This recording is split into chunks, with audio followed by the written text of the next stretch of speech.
En el Consejo Chileno para las Relaciones Internacionales, es un honor contar hoy con la presencia del embajador de Francia en Chile, señor Roland Duberton, quien nos hablará sobre el rol de las religiones en el sistema internacional. A continuación, dejo con ustedes a don Hernán Felipe Errázuriz, presidente del Consejo Chileno para las Relaciones Internacionales. Muy buenos días. Gracias a todos por asistir a esta reunión, especialmente el embajador. El tema de hoy día es un tema para mí apasionante, el rol de las religiones en el sistema internacional. Todos sabemos, especialmente en el Medio Oriente, el determinante rol que puede ser estabilizador o desestabilizador. Conocemos también las discusiones constitucionales de instalar a las religiones como parte de las constituciones. Hay estados seculares, hay estados religiosos, y en el convulsionado mundo actual cada vez juegan un papel más importante. Tenemos la suerte de contar con un especialista, ha escrito un libro que se llama La geopolítica de las religiones, muy notable, el embajador de Francia, que nos ha dado generosamente su tiempo para referirse al tema y a su obra, y yo creo que va a ser una reunión muy interesante para todos nosotros, muy ilustrativa, que impacta también en Chile, un país que es religioso en su mayoría, católico, pero tenemos presencias muy importantes de otras religiones, muy tolerantes, no tenemos los problemas que ocurren en otros países, pero es sin duda un factor tanto de unidad nacional como de discusión. Dejo con usted al embajador de Francia. Adelante, embajador. Puede comenzar, embajador. Hola, sí, señor presidente, ¿me escucha? Perfectamente. Sí. Gracias. Bueno, quería agradecer primero el Consejo Chileno de Relaciones Internacionales y su presidente, señor Errázuriz, por su amable invitación para esta charla y, por supuesto, saludar también a todos los participantes. Como usted lo ha dicho, voy a hablar primero del rol de las religiones en las relaciones internacionales. Voy a tratar de dar un panorama de este rol hoy, lo que podemos decir. Y segundo, voy a hablar también del caso particular de Francia, de lo que se llama la laicidad a la francesa y de sus desafíos actuales. Ustedes conocen la actualidad y han visto en particular el horrible asesinato de un profesor que ha ocurrido hace pocos días. Pero primero voy a empezar con el rol de las religiones en el campo internacional y como usted lo ha dicho, señor presidente, voy a basarme en el libro que yo he escrito hace un año, lo voy a mostrar aquí, con dos colegas universitarias francesas, Blanche Chelini y Valentine Zuber, sobre la geopolítica de las religiones hoy. No voy a resumir todo el libro, pero voy a dar unas conclusiones. La primera conclusión, bastante fuerte para nosotros, fue que sí se puede hablar en el campo internacional como en el campo interno de un retorno del religioso desde más o menos los años 70. Eso fue bastante visible con la presencia del Islam político, que surgió mucho más antes. Fue, por ejemplo, los hermanos musulmanes en Egipto se crearon durante los años 20, pero durante los años 70 se pasa algo particular. ¿El audio de la computadora? Aquí está. Se da en 1967 la derrota de los ejércitos árabes frente a Israel. Hay una crisis del nacionalismo árabe y hay un auge, un desarrollo del Islam político en la región, y el hito es 1979, con la revolución islámica iraní. Pero este retorno del religioso no se para con 1979, sigue y pienso que después del final de la Guerra Fría, o del enfrentamiento ideológico entre el capitalismo y el comunismo, las religiones y unas ideologías religiosas también van a tener un nuevo protagonismo en el mundo.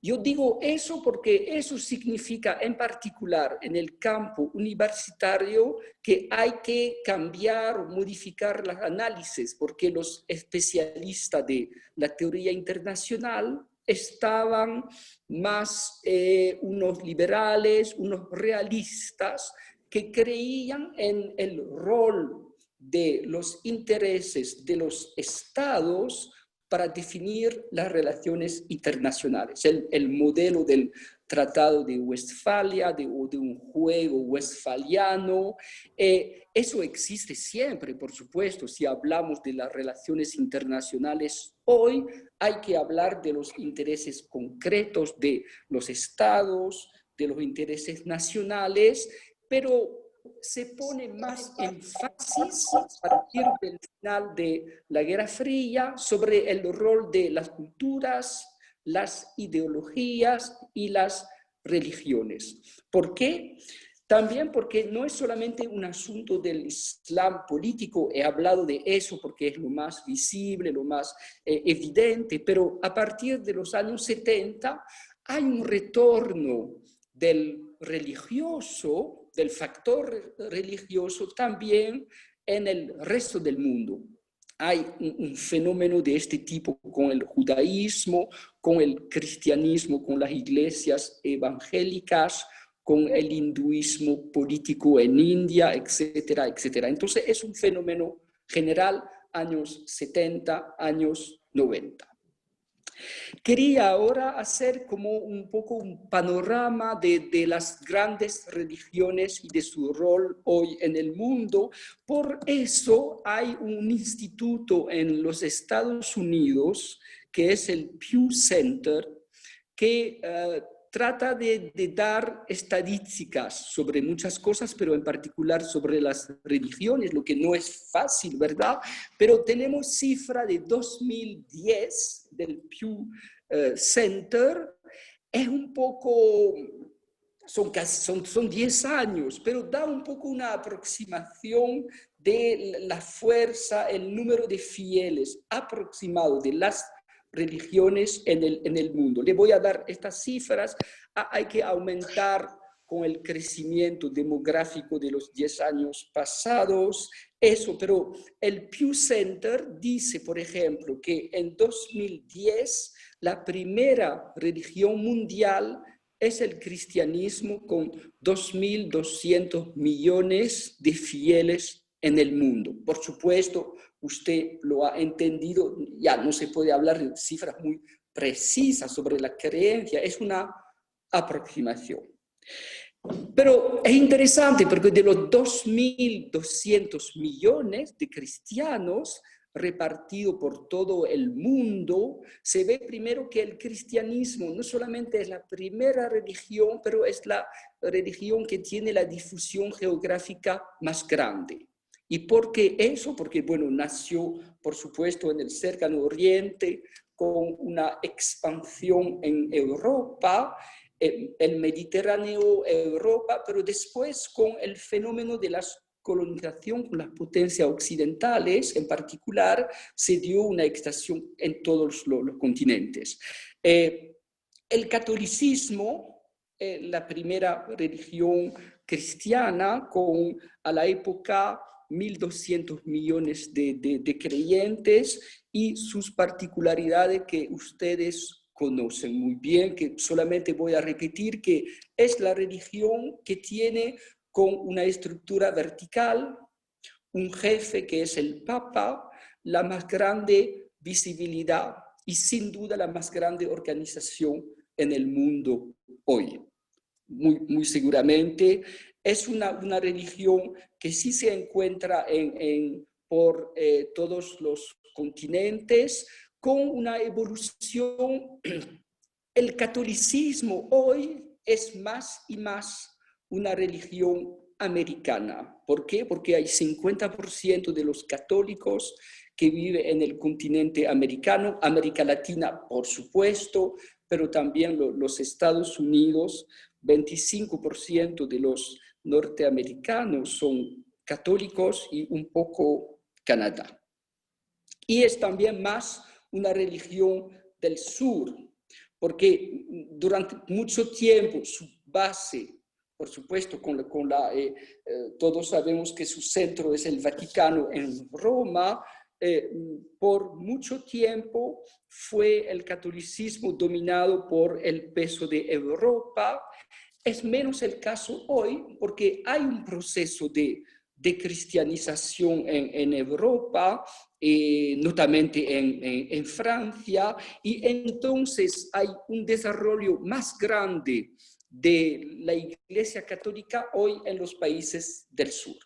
Y hay también una crisis actual que usted conoce muy bien también sobre los abusos sexuales, y eso tiene su impacto, por supuesto, sobre la presencia internacional de la Iglesia Católica, pero como lo decía, con el Papa, por ejemplo, el Papa Francisco es una de las personas más conocidas del mundo. Entonces la Iglesia Católica, por definición, tiene una visibilidad muy alta. El otro fenómeno, para hablar del cristianismo, por supuesto, es el auge, el desarrollo muy fuerte desde los años 70, justamente, de las iglesias neoevangélicas. Hoy, para dar una cifra, hay las iglesias evangélicas, en particular neoevangélicas, representa 500 millones de fieles. Pero el protestantismo tradicional, 350 millones. Entonces, eso significa que hay más evangélicos o neoevangélicos hoy que los protestantes históricos que conocemos como los luterianos. Los evangélicos, este movimiento que empezó con los años 70 de las iglesias neoevangélicas, en particular neopentecostales, ha tenido una extensión en el mundo muy fuerte, con un movimiento misionario muy fuerte, y también un rol en la política interna de los estados. En particular, podemos dar dos ejemplos. Hay Donald Trump y sus lazos con la derecha cristiana en los Estados Unidos, y Bolsonaro y sus lazos con los movimientos evangélicos en Brasil. ¿Me escucha bien? ¿Sí? Perfecto. ¿No hay problema? ¿Sí me escuchan? Perfecto. Muy Okay. bien.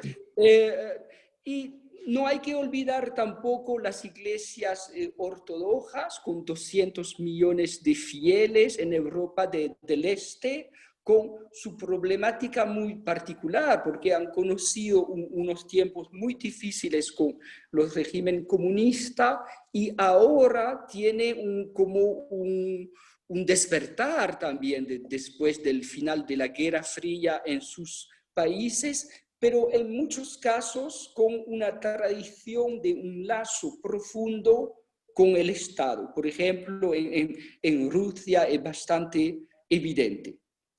Quería hablar también ahora un poco del Islam, para decir que la repartición del Islam en el mundo, que es la segunda religión, con 1.600 millones de fieles, es muy diferente del cristianismo, porque es como una zona, una banda geográfica compacta. Eso por la historia de Islam. El Islam que salió, como ustedes lo saben bien, de la Meca y Medina, después fue un proceso de expansión militar hasta el Mediterráneo y hasta Irán y Afganistán, y después fue un proceso de expansión comercial con los comerciantes hacia Asia, Indonesia, y hacia África subsahariana. Pero eso forma como una zona compacta del mundo musulmán que va de Marruecos hasta Indonesia, plus, por supuesto, la diáspora que existe en Europa Occidental y los Estados Unidos en particular.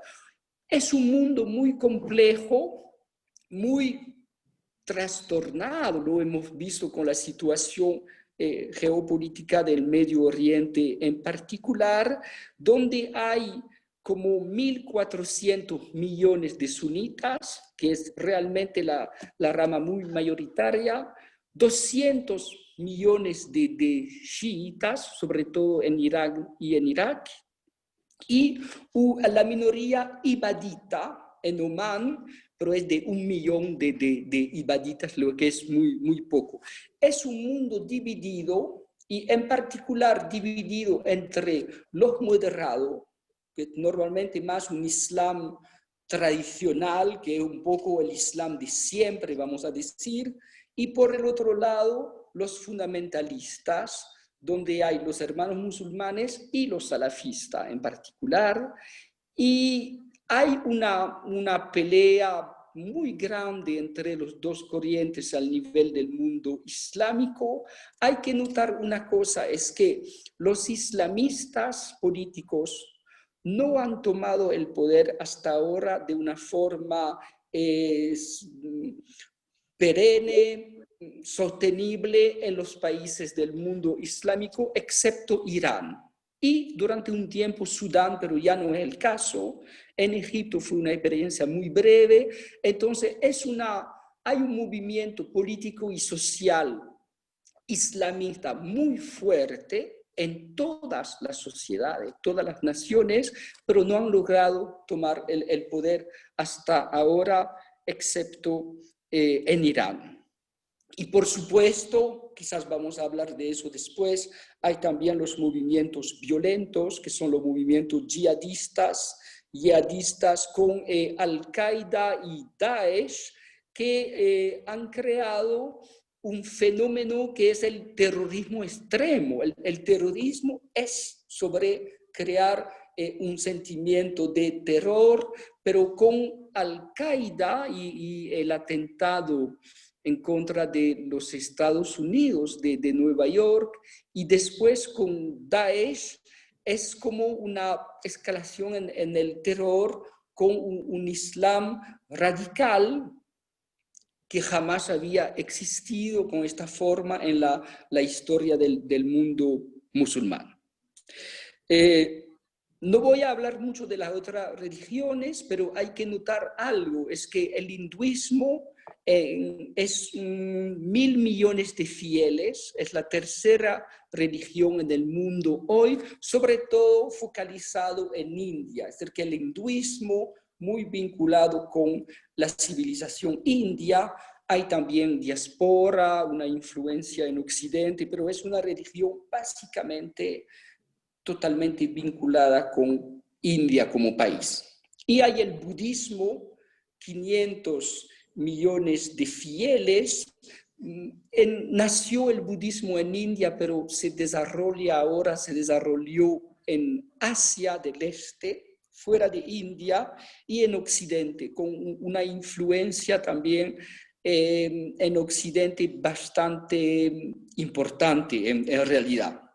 Y por supuesto que hay otras religiones como, que tienen un peso significativo, quizás más allá del número de fieles, como por supuesto el judaísmo, que tiene 15 millones de fieles, pero una influencia más fuerte que eso, la religión de los Sikh en India, las religiones tradicionales, el campo inmenso de las diferentes religiones tradicionales, pero más difícil de definir, vinculada con las tradiciones más antiguas de los pueblos, como por ejemplo en África. En conclusión, sobre esta parte, sobre las religiones, yo quería decir 2 o 3 cosas, que son un poco también, hay que decir, la conclusión del libro. Es decir, que Después del despertar de los años 70, el elemento clave es el final de la Guerra Fría y la globalización, porque a partir de los años 90, las grandes religiones siempre tienen una red internacional, porque tienen una vocación universal simplemente, pero han desarrollado sus redes internacionales, juegan un rol dentro de las sociedades civiles en los países, pero también a nivel internacional, por ejemplo, a nivel humanitario. Solamente hay que notar las actuaciones de la Iglesia Católica con Caritas al nivel internacional para darse cuenta de eso. Tienen también un papel sobre los grandes temas de la vida internacional, como los derechos humanos, el debate derecho a la vida, derechos reproductivos y sexuales, la ayuda al desarrollo, por supuesto, y también es una parte, yo diría dos cosas, es una parte de la política de los estados. Hay unos estados que se llaman ellos mismos como religiosos, como la Arabia Saudita, Irán o otros, y que tienen una política religiosa exterior, y los estados laicos también tienen una política en relación con las religiones.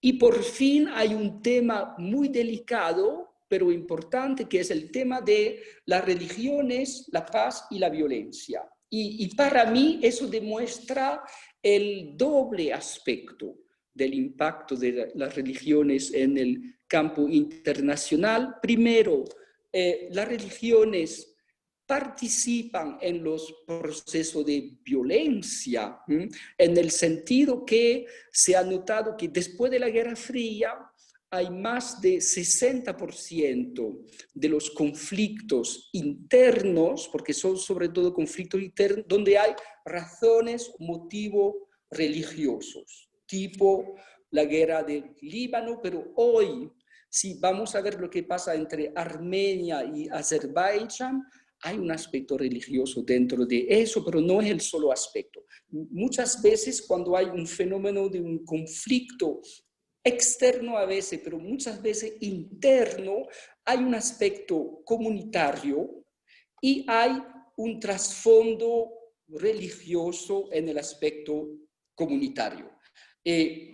Pero hay que decir que las religiones no son solamente un factor, una justificación, un pretexto a la violencia, porque al mismo tiempo han jugado históricamente un papel para buscar la paz y las mediaciones. Y le voy a dar un ejemplo personal para acabar con eso. Es cuando yo estaba el consejero para los asuntos religiosos en el Ministerio de Asuntos Exteriores de Francia, teníamos una crisis en 2013 muy severa en la República Centroafricana, en África, que fue una colonia francesa, y había un rol particular de Francia, y notablemente militar, y el ministro de la época, Laurent Fabius, entendió que para tener una reconciliación interna entre los centroafricanos se necesitaba la mediación de ¿quién? De los líderes religiosos. Y es cierto que se formó a la época un grupo con los obispos católicos, los responsables protestantes y los líderes islámicos del país que han dado una vuelta total en todo el territorio para promover la reconciliación de los grupos en conflicto. Eso para mí es un ejemplo también de este rol de las religiones por la paz y las mediaciones. Ahora quiero hablar quizá un poco más rápidamente, pero del caso de Francia, de la laicidad a la francesa, primero porque me parece que en muchos casos la laicidad francesa no es muy bien entendida, porque puede ser considerada como un modelo muy extremo, estricto de separación entre el Estado y las religiones, o como un modelo antirreligioso, lo que para mí no es el caso, y voy a tratar de explicar por qué. El sistema que tenemos sí es un sistema de separación, es la ley de 1905. En la Constitución francesa se dice que Francia es una república laica, pero no hay muchos detalles. Es la ley de 1905 que ha instaurado la separación entre las iglesias, las religiones y el Estado. Básicamente es una separación bastante estricta, pero voy a explicar también las excepciones. Estricta en el sentido, vamos a decir, más filosófico del término, porque se habían dado antes de la ley como 100 años, a partir de la Revolución Francesa, de una lucha entre los republicanos y la Iglesia Católica. Y es una ley adoptada por un gobierno republicano anticlerical a la época, y que dice una cosa, pero la ley de un gobierno anticlerical es para mí en realidad una ley bastante liberal. Básicamente dice eso: el Estado no tiene el derecho de intervenir en los asuntos de las religiones. Hay libertad de religión, las religiones en Francia van a organizarse como lo quieran. Y por otra parte, no hay religión oficial en Francia, porque hasta la fecha de 1905 había una religión oficial, la religión católica. Dice, no hay una religión oficial y las religiones no tienen el derecho de interferir en los asuntos del Estado. Eso es el principio. Ahora voy a hablar de las excepciones, porque no se aplica la laicidad al este de Francia, que es la región de Alsace-Lorraine, porque después de la Primera Guerra Mundial, Alsace-Lorraine se quedó con un sistema de concordato, entonces la laicidad no se aplica allá. El presidente de la República nombra los responsables religiosos, que son asalariados del Estado.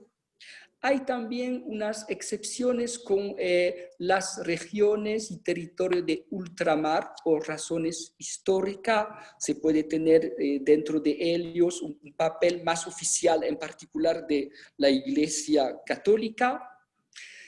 Dentro del sistema legal francés hay un tipo de asociación particular para las religiones, que son las asociaciones cultuales, decimos, que son asociaciones con unos derechos particulares, y también los órdenes religiosos tienen un estatuto particular en Francia.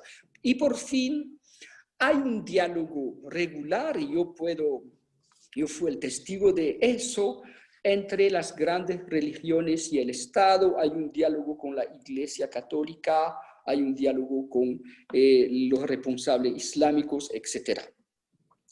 Ahora quiero hablar, para terminar, de la situación actual, porque hemos tenido un discurso del presidente de la República, Emmanuel Macron, el 2 de octubre, en contra, yo lo cito, del separatismo religioso. Y unos días después, este asesinato horrible de un profesor, Samuel Paty, que había enseñado a sus alumnos, había mostrado a sus alumnos las caricaturas contra del profeta Mahomet. Digo eso porque yo pienso que el desafío de la laicidad en Francia hoy no está vinculado con la Iglesia Católica o la Iglesia cristiana, porque ya se ha instaurado un sistema que todo el mundo acepta en realidad, y el catolicismo se queda como la primera religión de Francia. La segunda religión hoy, y eso es un cambio, es Islam. Porque si se mira la situación religiosa de Francia, es un país donde hay como 50% de la gente que se declara sin religión, no creyente, ateos, agnósticos, 50%. Es importante, yo pienso que es el país del mundo donde la parte de la gente que no son los creyentes es la más alta. Y hay 50% de creyentes, la mitad y la mitad. Y dentro de los 50% hay primero los católicos, segundo los musulmanes, después los protestantes, budistas, judíos. El Islam es la segunda religión de Francia, hay como 5 millones de musulmanes en Francia, y cuando se ve las encuestas, hay una encuesta del Instituto Montaigne que dice que hay como 70% de ellos que no tienen problema para respetar las reglas, las leyes de la República, la laicidad francesa, pero hay 30% que sí tienen un problema y que son más con una religión muy conservadora o incluso fundamentalista. Y ustedes saben que hemos tenido los atentados de 2015 y 2016, hay también una margen muy radicalizada de gente violenta y la policía francesa piensa que son como 15.000 personas. Emmanuel Macron, con su discurso, quería atacar directamente el fenómeno del islamismo radical, diciendo que es un peligro para la convivencia de los franceses y es un ataque en contra de un consenso nacional muy grande alrededor de los valores republicanos, incluso, por supuesto, la mayoría de los musulmanes de Francia que comparten estos valores, y por eso él ha anunciado medidas como la prohibición de las escuelas a domicilio no autorizadas, porque había este fenómeno, la prohibición de los imam formados al exterior, vamos a tener los imam formados en Francia, y una capacidad más alta para el Estado, para la disolución de las asociaciones radicales. Toda una serie de medidas, y para dar una conclusión después de este asesinato, lo digo porque el día de homenaje nacional a este profesor es hoy, en realidad en Francia, y nosotros tenemos aquí en Chile con los liceos franceses, los 5 liceos franceses, vamos a tener también un homenaje por este profesor. Lo digo para concluir, para decir que en el caso francés, nos ayuda a entender cuáles son los valores comunes dentro de nuestra sociedad, hablando o de los creyentes o de los no creyentes.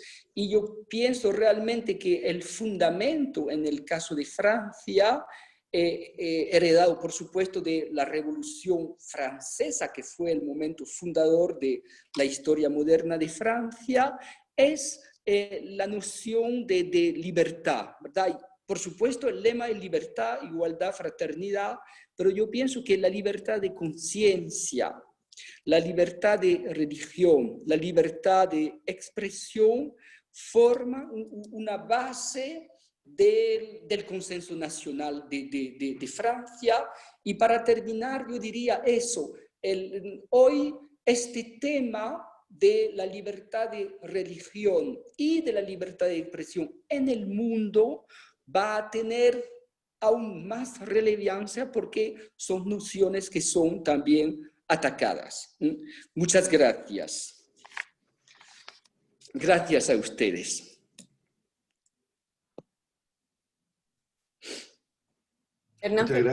Muchas gracias, embajador.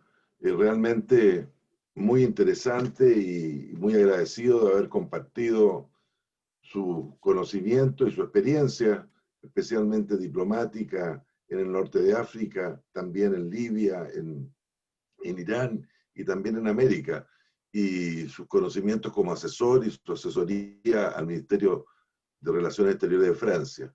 Lamentablemente su libro no está en castellano, porque lo habríamos recomendado y creo que lo habíamos comprado muchas personas, solamente está en francés, espero que lo traduzcan porque es muy actual. Y como buen diplomático usted se ha puesto en un centro en la situación de Francia que es de la mayor actualidad.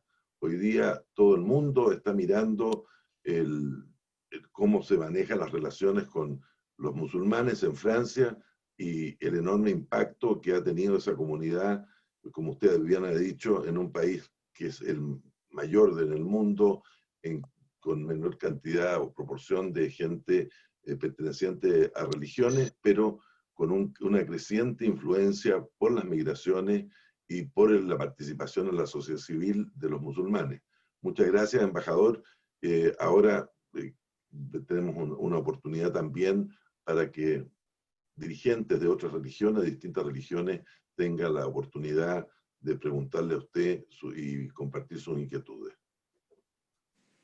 Sí, tenemos en primer lugar la pregunta de Juan Ignacio González. Es Monseñor Juan Ignacio González, obispo de la Iglesia Católica, Diócesis de San Bernardo y miembro del Comité Permanente del Episcopado Chileno.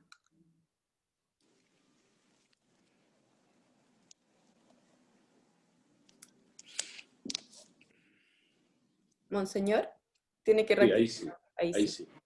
Muchas gracias por la invitación, Hernán Felipe, y quisiera primero felicitar al embajador. Fuera de todo lo que tiene que hacer un embajador, se dedica a estudiar la libertad religiosa y las religiones del mundo. Me parece bastante asombroso y me ha gustado mucho su descripción. Yo quisiera hacer un breve comentario de la situación nuestra y después una pequeña pregunta para Monsieur Roland. Aquí nosotros tenemos separación, amistosa separación, la llamó Pío XI, el año 1925, después de las conversaciones que tuvo el cardenal secretario de Estado Gasparri con el presidente Alessandri cuando tuvo que salir del país el año 25. Y conocemos muy bien nosotros que esas conversaciones que están relatadas por el embajador de Chile en la Santa Cena, aquel tiempo con bastante detalle, que vale la pena leer. El presidente dice que él iba anotando en un papelito, las cosas que le decía Gasparri. Y Gasparri le dijo, mire, estamos de acuerdo con la separación de la Iglesia y del Estado, pero háganlo como en Brasil. Y cuando se vino para acá, llamado de nuevo a tomar el mando del país, después de una interrupción por un gobierno militar, un gobierno castrense, llamó a don Rafael Edwards, que era el vicario castrense y muy amigo de él de toda la vida, y le dijo, aquí está el papelito. Esto es lo que me dijo Gasparri. La Iglesia en ese momento se había opuesto a la separación, incluso con una carta colectiva del episcopado chileno, y con una carta, del arzobispo de Santiago, don Crescente. Don Crescente Razzoli estaba absolutamente en contra de la separación porque incluso en nuestra patria, cosas tan interesantes como saber que el templo votivo del Salvador, donde estaba la Virgen del Carmen en su tiempo, y es un templo votivo que se hizo porque la Iglesia se comprometió a hacer un templo a Cristo, si en una reforma constitucional de 1880 y tanto no se separaba la Iglesia del Estado. Y en la antigua Constitución, las reformas constitucionales tendrían que ser aprobadas por el nuevo Parlamento. Se había aprobado la separación y el Parlamento lo rechazó, el nuevo Parlamento, y por eso se construyó ese templo que es un templo votivo, o sea, un voto que se hizo. Bueno, pero de ahí salió la Constitución del año 25 con la separación. Y de ahí también salió una palabrita que no estaba antes en la Constitución, que decía concordato, que después desapareció en la Constitución del año 80. ¿Por qué razón? Porque, personalmente siempre tuve inquietud de saber qué pasaba con esto, Y resulta que en un documento, en un legajo del archivo de la Vicaría Castrense, que quedó archivado bajo el nombre de condolencias, que no tenía nada que ver con nada, encontramos el informe de Edwards sobre lo que se había hecho en Brasil, según lo que le había pedido Gasparri a Alessandri, y encontramos el proyecto de concordato. O sea, Chile estuvo a punto de tener un concordato. Alessandri duró unos meses más en el poder y lo volvieron a expulsar. ¿Por qué digo esto? Porque por lo menos en nuestro país el tema de la regulación de la libertad religiosa es algo muy esencial. Nosotros sabemos que el Concilio Vaticano II en la Constitución no en la Constitución, el documento Dignitate Humanae trata del tema de la libertad religiosa. Y en Chile, en la Constitución actual, está tratado, yo creo que de manera todavía imprecisa, y está tratado por una ley que hizo el presidente Eduardo Frei, me parece que a mí me tocó trabajar en ella, la 18.638, pero sin embargo veo que aún el factor religioso, que esto es lo esencial, el Estado está separado de la Iglesia como en Francia aquí, pero el factor religioso que implica, el factor social que implica la religión es un factor esencial. Es el factor, a mi modo de ver, y también lo enseñan así muchos estudiosos, más importante de una democracia, porque muestra una dimensión de la persona humana que es esencial y que en el mundo secularizado que estamos viviendo se ha ido perdiendo. Por eso la Iglesia pidió que este derecho de la persona humana, dice el Concilio, a la libertad religiosa sea reconocido en el ordenamiento jurídico de la sociedad, de forma que se convierta en un derecho civil. Y la pregunta es, ¿usted cree, embajador, que en el mundo contemporáneo, particularmente en países de Europa, particularmente en Francia, donde usted conoce muy bien la situación, la libertad religiosa está reconocida como un elemento esencial de una democracia moderna? Y por lo tanto eso implica, entre otras cosas, la capacidad de crear, administrar, tener medios propios para evangelizar y catequizar, que se reconozca la personalidad jurídica de la Iglesia, su capacidad de poseer medios de comunicación, casas de formación, centros de educación de todos los niveles, porque yo pienso que este es un elemento esencial. Es un elemento esencial que no siempre está siendo respetado. Por ejemplo, cuando hemos tenido estos famosas intenciones de quitar todos los signos religiosos, cuando hemos visto que en algunos países de Europa se impiden las expresiones de religiosidad popular. Aquí todavía no hemos llegado a eso, por razón de la pandemia ha habido restricciones que son completamente comprensibles. Es decir, sí, esa es la pregunta. Sí. Muchas gracias por el comentario sobre Chile y la pregunta. En el caso de Francia y de Europa, yo quiero que en términos de libertad de religión hay que ver la realidad en los diferentes estados y el aspecto de los símbolos, que puede ser un poco diferente.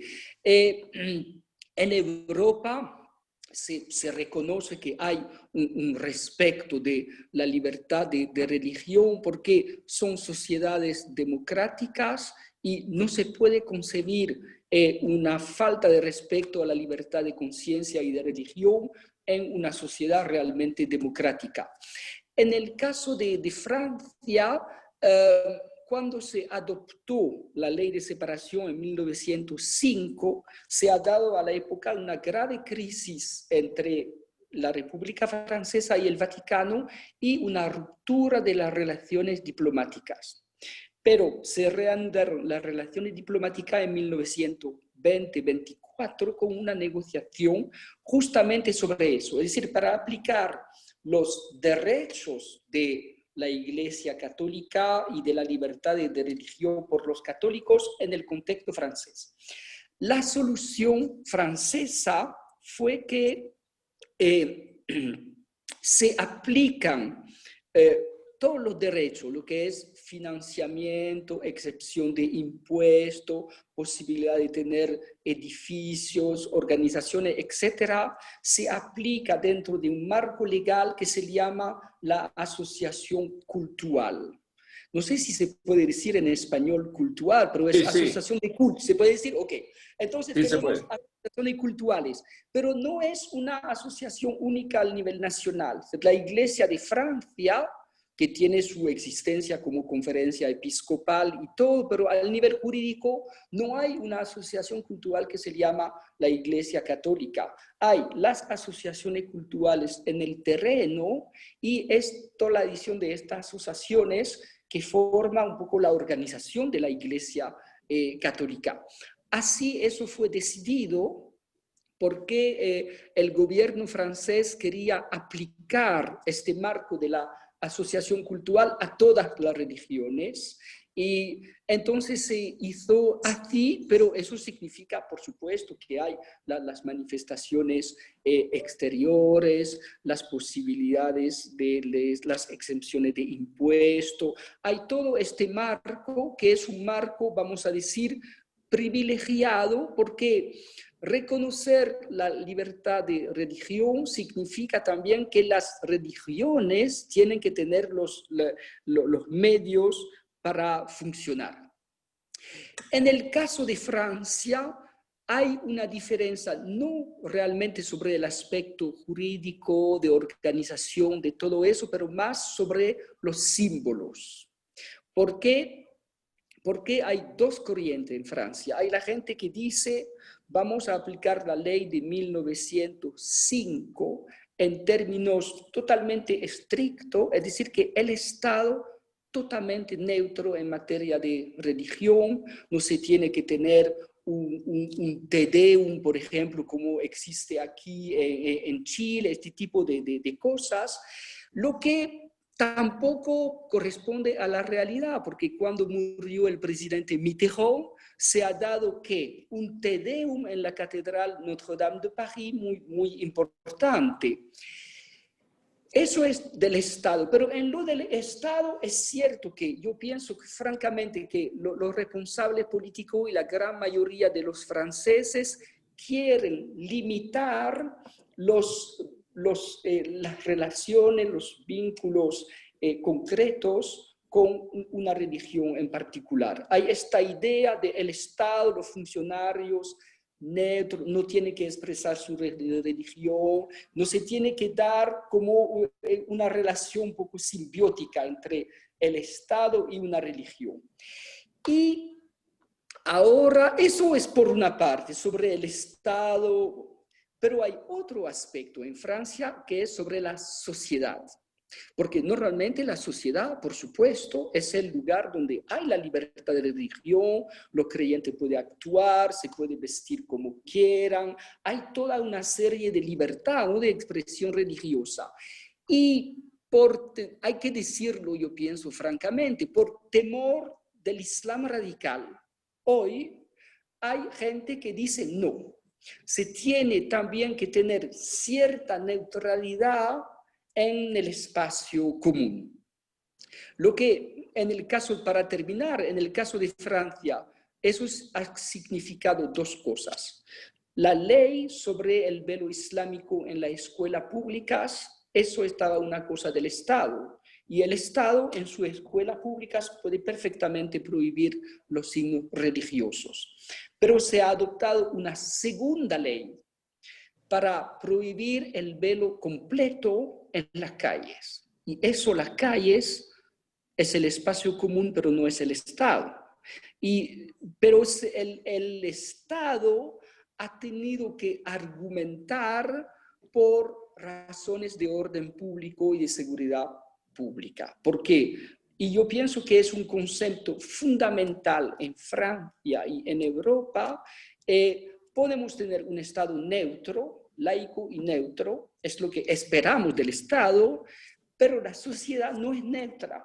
En la sociedad civil hay la gente religiosa que tiene que tener el poder dentro de los límites de la Constitución, de las leyes y del orden público, pero que tienen que poder expresarse, manifestarse, incluso con la procesión y con la señal visible de la religiosidad. Es importante para mí, para contestar sobre eso, es crucial por una sociedad democrática.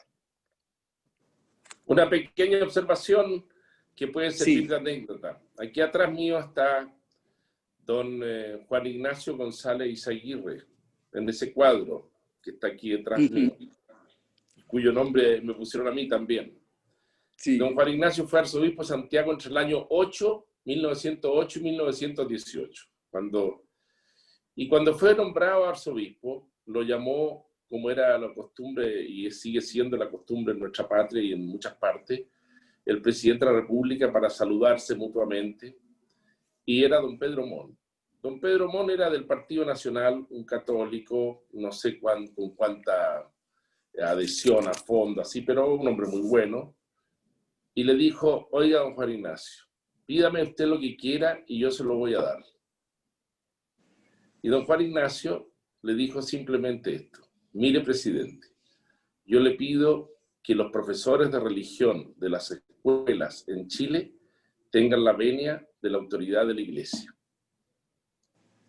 Y de ahí en adelante hasta ahora, nosotros hemos vivido en un régimen, incluso hoy día, en que la libertad religiosa implica que el Estado es capaz de financiar el derecho de los padres a elegir la orientación y las clases de religión que quieren recibir en la educación pública o privada.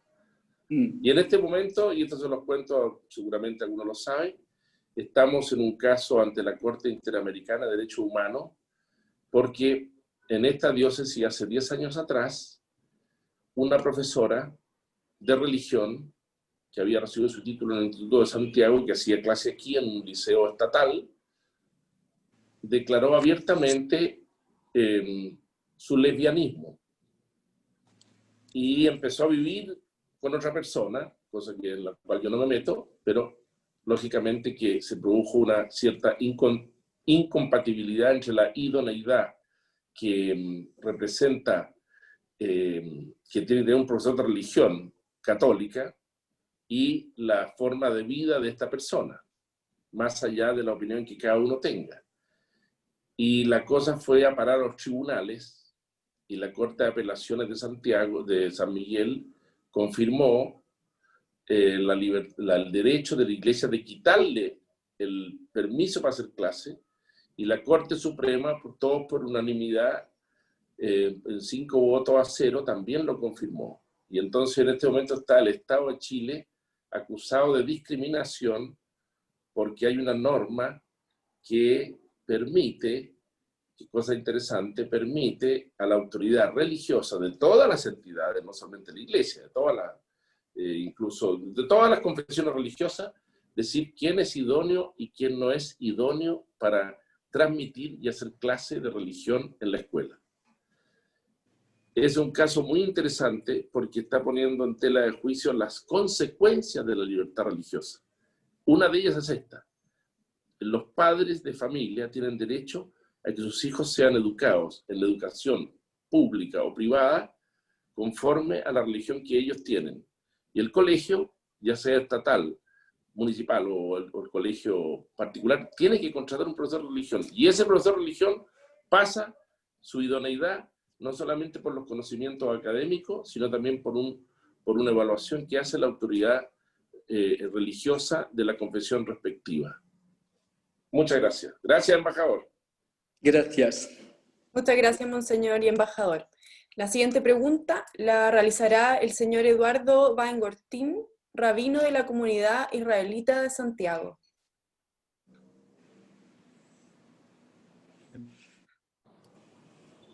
Consejo chileno para las relaciones internacionales y a su presidente Hernán Felipe Rázuriz la invitación para participar en esta conferencia y felicitar al embajador, maravillosa su exposición. Quisiera plantear que Latinoamérica y desde la Revolución Francesa se mira al espejo de la sociedad de Francia para construirse y pensar en su futuro. De hecho, el lema de la Revolución Francesa se ha transformado en el lema de todas las naciones americanas que se han independizado, y también, sin lugar a dudas, la influencia de Francia en la independencia de las colonias británicas en Norteamérica ha sido fundamental. O sea, Francia tiene esa capacidad de haberse transformado en una especie de laboratorio social donde se dan estas innovaciones, también en el ámbito religioso, por supuesto, y en esas, algunas usted se refirió a ellas. Por eso creo que su experiencia y su capacidad, en especial por venir de esa sociedad, nos va a permitir responder a una pregunta que quisiera hacerle. En hebreo se dice, Miu Jajam Aroe et Anolad. ¿Dónde se aplica la inteligencia? En ver lo que están haciendo. Y usted nos dijo que en las últimas décadas el 60% de los conflictos internos de los estados y también interestatales tenían algún componente religioso. Entonces, la pregunta concreta es, ¿cómo ve usted el futuro es muy difícil, pero cómo ve usted las próximas décadas del mundo? Esto es una tendencia que fue creciendo, probablemente de mucho menos a 60%. Y entonces, en este momento, ¿cómo ve el desarrollo de ese tipo de conflictos dentro de un mundo donde ya en el Medio Oriente encontramos dificultades entre sunitas y chiitas, y usted decía en Azerbaiyán y Armenia, entre cristianos y musulmanes? Entonces, ¿qué va a pasar en Latinoamérica, donde también empiezan a surgir en un mundo mucho más internacionalizado y más pequeño, empiezan a venir corrientes migratorias importantes, donde cada uno trae su cultura? ¿Cuál es su visión de todo esto en un futuro cercano? Sí, muchas gracias por su comentario también y por la pregunta. En pocas palabras, yo pienso que sí, el caso de América Latina es interesante porque, por supuesto, hay un desarrollo, como usted lo ha dicho, de la diversidad religiosa. Felizmente, me parece que hasta ahora no es un continente donde se puede ver conflictos religiosos como tal.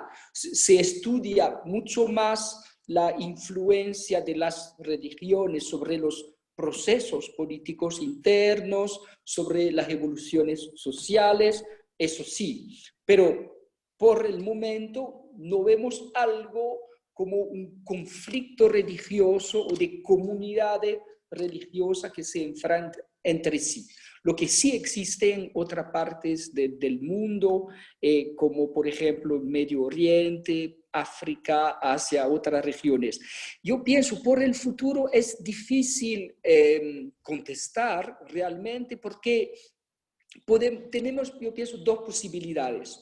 La primera posibilidad es que después de lo que fue la rivalidad, la Guerra Fría de los Estados Unidos con la Unión Soviética, podemos ir, incluso con los demócratas al poder en Washington, podemos ir a una situación como más o menos una Segunda Guerra Fría, Estados Unidos, China, y con la necesidad para los otros países de adoptar una posición.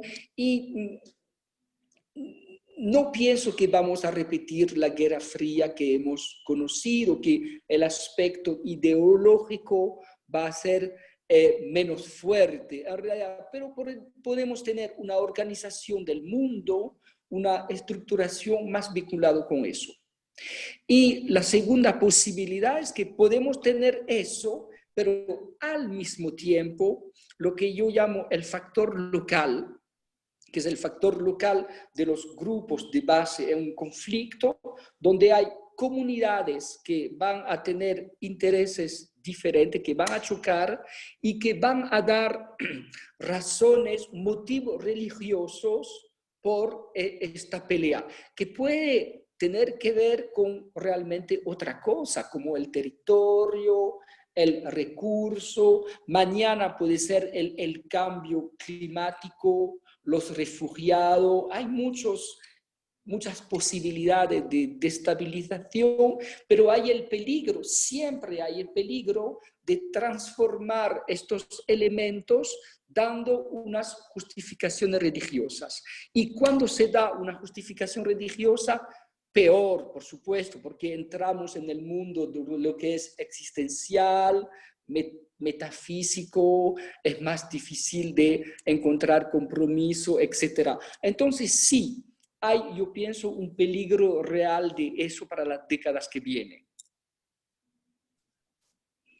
Muchas gracias, embajador. A continuación, realizará una pregunta el padre Eduardo Silva, rector de la Universidad Alberto Hurtado. Muchas gracias, embajador, por su exposición. Dos preguntas vinculadas a cada una de las partes de ella. El 2004, un famoso diálogo entre Habermas, ilustrado, y Ratzinger, todavía prefecto, termina aludiendo a las patologías de la religión. Usted las ha mencionado, ¿no? La violencia, el integrismo, bueno, la superstición, la magia. Pero también a las patologías de la razón, la ibris de la razón. Emmanuel Macron, el presidente de Francia, también frente a la conferencia episcopal, dice que la savia católica debiera contribuir a hacer revivir nuestra nación. Es curioso escuchar de un presidente de Francia y dice el don de la sabiduría, el don del compromiso, el don de la libertad. La pregunta es si usted estima, además de las raíces cristianas de Europa, si el judeocristianismo, ¿no?, que inventó la libertad, la fraternidad, derechos humanos y demás, no pudiera sanar de algunas patologías a nuestra república, siempre y cuando usted estime que tenemos algunas patologías, ¿no? Digamos, la amenaza de la bomba atómica, con la genética, etcétera, etcétera, ¿no? Entonces, si efectivamente ve una contribución, un depósito. Y la segunda, a propósito de lo que decía el rabino, Chile y América Latina también tienen raíces católicas, pero constantemente imitamos o imitábamos a Francia. Entonces, a propósito del laicismo, yo creo que la separación Iglesia y Estado dice bien que no puede haber estados confesionales y que tampoco puede haber estados antirreligiosos, que es otra manera de ser confesional. ¿Hasta dónde el laicismo francés, con esta neutralidad, no se convierte en una suerte de religión? ¿Hasta dónde, no? Yo entiendo la neutralidad como tratar a todos por igual, pero ¿hasta dónde no valorar las tradiciones que me constituyen? En el caso chileno, el Estado no puede ser indiferente al pueblo mapuche, o a los bailes religiosos, o a las obras de arte, o al patrimonio. Entonces, digo, las dos preguntas, embajador, muchas gracias. Sí, sí. No, gracias por la pregunta. Voy a responder a las dos de una sola vez. Y eso es muy práctico, con lo que es para mí la visión muy interesante de Emmanuel Macron, justamente, porque él vino en la política francesa con la idea y la convicción de no acatarse a unas visiones demasiado tradicionales, diciendo tenemos que hacer la síntesis de las ideas más constructivas y tenemos que ir adelante. En el tema de las religiones, con su discurso que usted ha mencionado, a mí me parece interesante, porque él dice, él está en favor de la laicidad. Él dice, es el punto común de los franceses, pero no del laicismo. Es decir, que él dice dos cosas. Dice, primero, no tenemos que tener un sistema antirreligioso. El Estado es neutro, pero tiene que tener buenas relaciones, un diálogo con las religiones, pero el Estado tiene que crear las condiciones de la libertad de religión y de la expresión religiosa en el marco de la ley. Él dice eso, que es muy importante, por supuesto, y al mismo tiempo él dice, pero ¿por qué la laicidad? Y también la laicidad con también la filosofía de la razón, la ilustración, es como un socle común, una base común de los franceses. Tenemos que proteger eso y tenemos que proteger la neutralidad del Estado. Pero significa, y porque él lo pone, yo pienso, bastante, de una manera muy constructiva, eso significa también que en el caso de Francia, claro, es un Estado laico, es una república, pero ha existido también el pasado y hay el presente, pero el pasado católico de Francia. Y es parte del patrimonio del país. Los franceses tienen que conocer lo que fueron los aportes espirituales, intelectuales y otros de la Iglesia Católica, y también conocer el aporte de las otras religiones, pero sabiendo que en términos históricos y prácticos, el catolicismo ha tenido un rol muy importante para formar lo que es la identidad de Francia. Y el presidente Emmanuel Macron no tiene ningún problema para reconocer eso. Y voy a decir también algo que a mí me pareció muy interesante, es que dentro del Islam moderado en Francia hay el gran imam de Bordeaux, en el sur. Y este gran imam es un intelectual, y cuando él habla con los jóvenes musulmanes, incluso hay unos de Helio un poco radicalizado, él dice, ustedes son unos jóvenes franceses que viven en Francia con la nacionalidad francesa. No solamente tiene que respetar las leyes, tiene que estudiar dos cosas, él dice, la laicidad, que es el socle común, y él dice el catolicismo. ¿Por qué el catolicismo? Porque es el trasfondo del país. No se puede entender lo que es Francia hoy si no se conoce lo que fue el aporte del catolicismo, en particular a la historia y a la construcción del país. Él se llama Tarek Obrou y es un imam, y él lo repita cada vez diciendo, es la clave para entender. Y después, por supuesto que hay que hablar también de un aporte, pero más reciente, de la comunidad musulmana hoy, pero hay que conocer todo profundamente lo que es también el patrimonio y el aporte del pasado. Muchas gracias, embajador. En honor al tiempo, vamos con la última pregunta, a cargo del obispo anglicano Alfred Cooper, que es representante protocolar de las iglesias evangélicas y protestantes en Chile.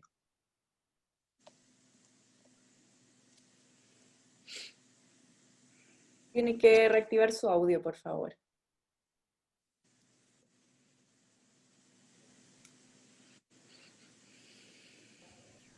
No se escucha. Tienes que, sí. Ahí Saludos muy grandes a todos ustedes, amigos, colegas que me anticiparon. También hemos trabajado juntos. Y usted, bienvenido, mi querido embajador, ¿no? Porque es maravilloso escucharlo. Me encantaría sentarme a conversar con usted tantos temas que habló, tanto el péndulo que vuelve, la fe, el neo-religiosismo en el mundo versus el neo-ateísmo, etcétera, etcétera, etcétera. Y especialmente el tema de la reconciliación en un país que está por mirar su futuro muy seriamente, donde están quemando iglesias por un lado y otro lado crece la fe. Este tema de la reconciliación, como anglicano, arzobispo Tutú nos da ejemplos de cómo la religión puede servir, y en Chile necesitamos mucho, hemos tratado de trabajar el tema de la reconciliación. Creo que ahora va a ser muy importante, pero mi pregunta no tiene que ver con eso. Esa es la conversación que tendremos cuando voy a adquirir su libro en su oficina, mi querido embajador. No, yo represento el mundo protestante evangélico en Chile, y el fenómeno evangélico que usted mencionó. Efectivamente, los sociólogos, los historiadores quizás no entienden bien lo que está ocurriendo. Pew Research, como bien usted cita, nos dice que para el año 2025 en Latinoamérica, de los 240 millones de habitantes esperados, 202 serán evangélicos o neoevangélicos, las dos cosas protestantes. Una fuerza creciente enorme, como usted sabe, y además en África, y además algunos ni saben, y no lo mencionó usted, pero probablemente sabe que en la China, esta iglesia evangélica crece más rápido que cualquier otra iglesia en la historia. Mi pregunta va sencillamente en este caso en Chile o en Latinoamérica, ¿cómo ve, o sea, cuál es la razón de tal fuerza, que además se vincula con católicos carismáticos a propósito, que también tienen esta fuerza vigorosa, no disímil a lo que vemos en Hechos de los Apóstoles, que a poco la iglesia se toma el Imperio Romano entero, ¿no es cierto? Esta fuerza personal, transformadora, familiar. ¿A qué atribuye este fenómeno social y qué futuro le ve? Porque los evangélicos en Chile, por ejemplo, han estado hasta ahora bastante alejados de la política, pero ahora no, ahora están entrando en el mundo político. ¿Cómo lee usted este fenómeno y qué futuro le ve en este creciente panorama que el mismo Pew Research aboga por ser cierto? Sí, gracias, monseñor, y gracias. Para decir también un detalle, pero el libro Geopolítica de las Religiones se encuentra pero en francés en la librería francesa cerca de la Alianza Francesa en Vitacura. Entonces se puede leer en francés allá, pero por el momento no hay traducción en español.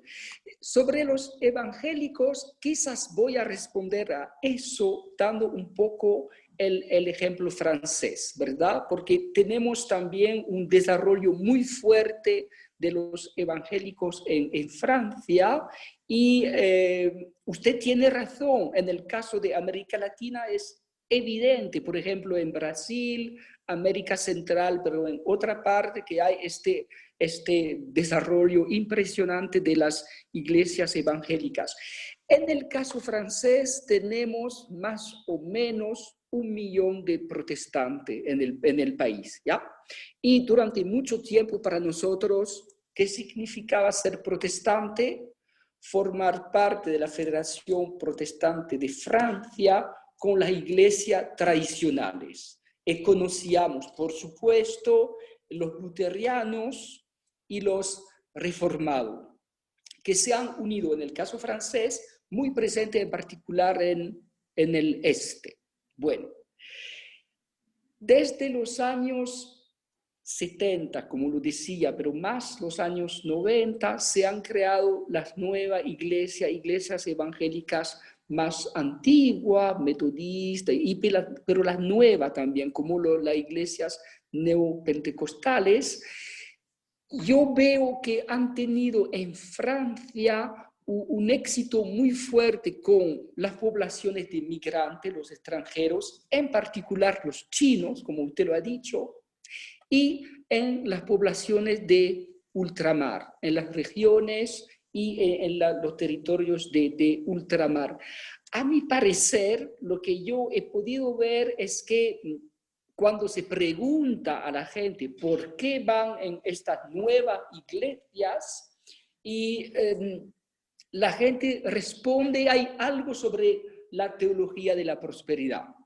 Eso me parece evidente, la idea que Dios va a ayudar a reconocer el desarrollo profesional y económico de la persona. Hay mucho sobre la expresión de la fe. El canto, la participación en común, a cierto entusiasmo, alegría, que quizás unos fieles ya no encontraban en sus iglesias tradicionales o encontraban menos, y a veces también hay como una demanda de una dirección fuertes con líderes religiosos, porque en muchos casos es como la iglesia, usted sabe que la iglesia neoevangélica es un poco como una pequeña empresa. Hay un líder carismático y hay unas personas, no todas, pero una persona que sí en su vida religiosa quieren seguir las orientaciones de un líder. Entonces, en el caso de Francia, tengo que decir eso. Tenemos más evangélicos hoy en Francia que protestantes tradicionales. Y incluso yo estoy sorprendido porque tenemos un protestantismo que viene del siglo XVI, muy conocido, antiguo y todo. El protestantismo tradicional de Francia está minoritario. Es así. Y América Latina, yo pienso que se puede tener una coincidencia con este fenómeno, lo hemos dicho, se ve hay un debate para saber si eso va a seguir así, porque quizás no, pero por el momento hay como una ola, es una ola de las iglesias neoevangélicas en América del Sur y América Central. Muchas gracias, embajador, así como a todos quienes participaron con preguntas. Y para finalizar, dejo con ustedes a don Hernán Felipe Errázuriz, quien quiere entregarles unas palabras de cierre de este evento. Bueno, muchas gracias a todos los que han participado, a los obispos, al rabino, al rector de la Universidad Alberto Hurtado, y creo que ha sido sumamente interesante, mucho más allá de las expectativas que yo tenía. Creo que hemos quedado muy ilustrados por el embajador, y la visión francesa es especialmente interesante. Yo creo que el embajador, como buen representante de su país, nos ha acercado mucho a Francia, una experiencia que todos seguimos de alguna manera casi diariamente, y que es muy interesante para la experiencia que tenemos nosotros también. Estamos en un periodo muy complicado, los incendios en las iglesias nos impactan enormemente. Hay una discusión sobre la Constitución. En la Constitución se va a volver a discutir la laicidad. No creo que haya ninguna posibilidad, digamos, de establecer una Constitución en que el Estado tenga una situación reconocida, privilegiada para alguna religión. La sociedad actual está por la libertad religiosa, sin privilegio, pero con respeto, y que esa participación de las iglesias va a ser muy interesante también en la necesaria reconciliación y la unidad nacional que todos esperamos. Muchas gracias a ustedes, a todos los que han venido, y muchas gracias, Fernanda, muchas gracias, Mario, por organizar esto, y espero vernos en una próxima reunión. Muchas gracias, señor presidente. Gracias de nuevo por su gentil invitación. Fue muy interesante para mí participar. Muchas gracias. Muchas gracias.